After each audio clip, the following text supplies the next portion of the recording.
ਮਿੰਟੂ ਜੀ ਅਗਲੀ ਖਬਰ ਦੇ ਵੱਲ ਵਧੀਏ। ਅਗਲੀ ਖਬਰ ਵੀ ਜਿਹੜੀ ਆ ਉਹ ਪੰਥਕ ਖਬਰ ਹੀ ਕਹਿ ਸਕਦੇ ਹਾਂ ਇੱਕ ਤਰੀਕੇ ਦੇ ਨਾਲ। ਜਥੇਦਾਰ ਸਾਹਿਬ ਕਹਿ ਰਹੇ ਆ ਕਿ ਜਿਹੜਾ ਸਿੱਖਾਂ ਦੇ ਵਿਰੁੱਧ ਪ੍ਰਚਾਰ ਹੋ ਰਿਹਾ ਉਹਨੂੰ ਬੰਦ ਕਰਵਾਓ।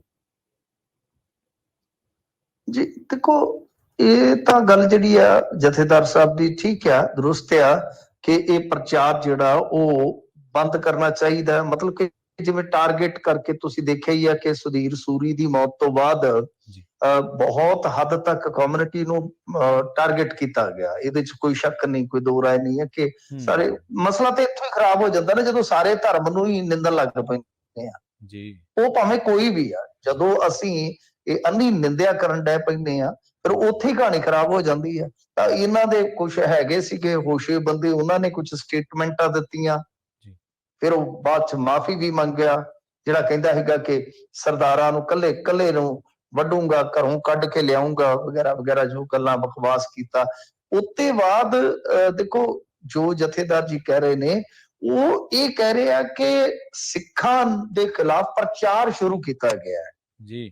ਹਾਲਾਂਕਿ ਬਈ ਇਹ ਤਾਂ ਹੁਣ ਹਰ ਇੱਕ ਬੰਦੇ ਦਾ ਸੋਸ਼ਲ ਮੀਡੀਆ ਦਾ ਆਪਣਾ ਦਾਇਰਾ ਹੁੰਦਾ ਹੈ, ਤੇ ਮਾਫ ਕਰਨਾ ਮੈਂ ਕੋਈ ਜ਼ਿਆਦਾ ਤਾਂ ਇਸ ਟਾਈਮ ਨਹੀਂ ਵੇਖੀ ਤਾਂ, ਪਰ ਇਹ ਜ਼ਰੂਰ ਹੈ ਕਿ ਟਾਰਗੇਟ ਹੋ ਰਿਹਾ ਆ, ਇਹਦੇ ਚ ਕੋਈ ਸ਼ੱਕ ਨਹੀਂ, ਕੋਈ ਦੋ ਰਾਏ ਨਹੀਂ। ਹੁਣ ਜ਼ਿਆਦਾ ਆ ਕਿਤੇ ਥੋੜਾ, ਕਿਉਂਕਿ ਦਾਇਰੇ ਦੇ ਮੁਤਾਬਕ ਆ ਜੀ, ਪਰ ਉਹ ਕੌਣ ਲੋਕ ਨੇ, ਕਰ ਕੌਣ ਰਿਹਾ ਹੈ, ਇਹ ਇੱਕ ਵੇਖਣ ਵਾਲੀ ਗੱਲ ਆ। ਹੁਣ ਦੇਖੋ ਇਹ ਚੀਜ਼ ਤਾਂ ਸਰਕਾਰ ਨੂੰ ਕਿਤੇ ਨਾ ਕਿਤੇ ਵੇਖਣੀ ਚਾਹੀਦੀ ਹੈ, ਪਰ ਆਪਾਂ ਨੂੰ ਪਤਾ ਵਾ ਕਿ ਇਹ ਚੀਜ਼ਾਂ ਜਿਹੜੀਆਂ ਉਹ ਰੁਕ ਨਹੀਂ ਪਾ ਰਹੀਆਂ। ਇਹ ਤਾਂ ਪੂਰੇ ਸੰਸਾਰ ਦੀ ਇੱਕ ਸਮੱਸਿਆ ਹੈ ਜੀ ਜੀ। ਜੇ ਆਪਾਂ ਦੇਖੀਏ ਤਾਂ ਪੂਰੇ ਸੰਸਾਰ ਦੇ ਵਿੱਚ ਹੀ ਇਹ ਸਾਰਾ ਕੁਝ ਇੰਨਾ ਜ਼ਿਆਦਾ, ਇੰਨਾ ਕੰਟੈਂਟ ਇੱਕ ਦੂਜੇ ਨੂੰ ਕਹਿ ਲਓ ਕਿ ਨਫ਼ਰਤ ਕਰਨ ਦਾ ਜਾਂ ਵਿਚਾਰਾਂ ਦੇ ਪ੍ਰਗਟਾਵੇ ਦੀ ਆਜ਼ਾਦੀ ਦੀ ਆੜ ਦੇ ਵਿੱਚ ਬਹੁਤ ਕੁਝ ਆ।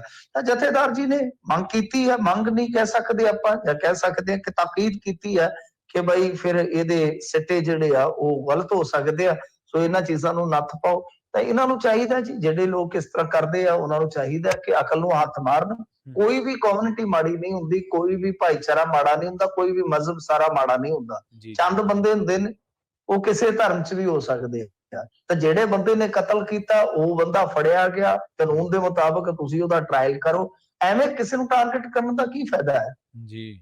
ਉਹ ਚੀਜ਼ ਦਾ ਕੋਈ ਅੰਤ ਨਹੀਂ ਹੋਣਾ, ਉਹ ਤਾਂ ਇੱਕ ਅਮੁਕ ਬਹਿਸ ਚੱਲ ਪਏਗੀ, ਉਹਨਾਂ ਨੂੰ ਕਈ ਚਲੋ ਕਰਾਈ ਚਲੋ।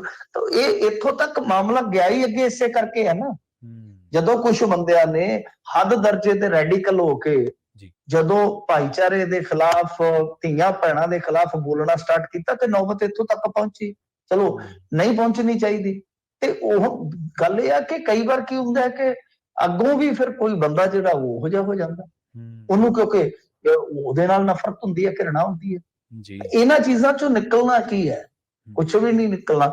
ਤਾਂ ਹੁਣ ਦੂਜੇ ਪਾਸੇ ਇੱਕ ਚੀਜ਼ ਹੋਰ ਵੀ ਹੈ, ਮੈਂ ਗੁਜ਼ਾਰਿਸ਼ ਕਰਾਂਗਾ ਕਿ ਜਿਹੜੇ ਜਥੇਦਾਰ ਜੀ ਕਹਿ ਰਹੇ ਨੇ, ਕਿਉਂਕਿ ਦੇਖੋ ਗੱਲ ਕੀ ਹੈ ਕਿ ਜੇ ਆਪਾਂ ਕਿਸੇ ਤੋਂ ਇਹ ਤਵੱਕੋ ਕਰਦੇ ਆ ਕਿ ਉਹ ਸਾਡਾ ਮਾਣ ਸਤਿਕਾਰ ਜਿਹੜਾ ਬਹਾਲ ਰੱਖੇ, ਤਾਂ ਫਿਰ ਸਾਨੂੰ ਵੀ ਚਾਹੀਦਾ। ਕੁਛ ਲੋਕ ਇਹ ਵੀ ਹੈਗੇ ਆ ਕਿ ਹੁਣ ਉਹ ਇੱਕੋ ਵਾਰੀ ਤੁਹਾਨੂੰ ਪਤਾ ਹੈ ਹਿੰਦੂ ਭਾਈਚਾਰੇ ਪ੍ਰਤੀ ਕਿਹੋ ਜਿਹਾ ਸ਼ਬਦ ਇਸਤੇਮਾਲ ਕਰਦੇ ਆ,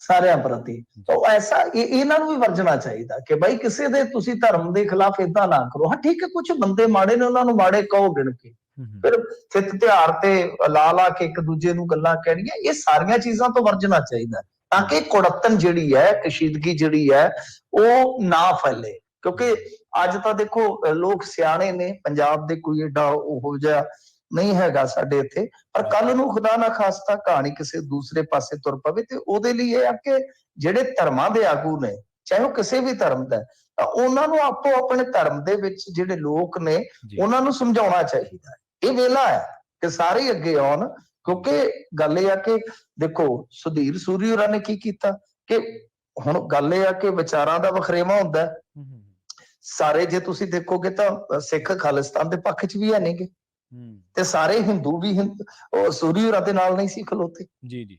ਤਾਂ ਗੱਲ ਕੀ ਹੈ ਕਿ ਜਦੋਂ ਗੱਲ ਕਹਿ ਕੇ ਤਾਂ ਤੁਸੀਂ ਫਿਰ ਆਪਦੀ ਮਤਲਬ ਕਿ ਗੱਲ ਕਹਿਣ ਲੱਗਿਆ, ਜਦੋਂ ਤੁਸੀਂ ਸਾਰਿਆਂ ਨੂੰ ਉੱਕਾ ਪੁੱਕਾ ਹੀ ਕਰ ਦੇਣਾ ਤਾਂ ਫਿਰ ਉਹ ਮਾੜੀ ਗੱਲ ਹੈ।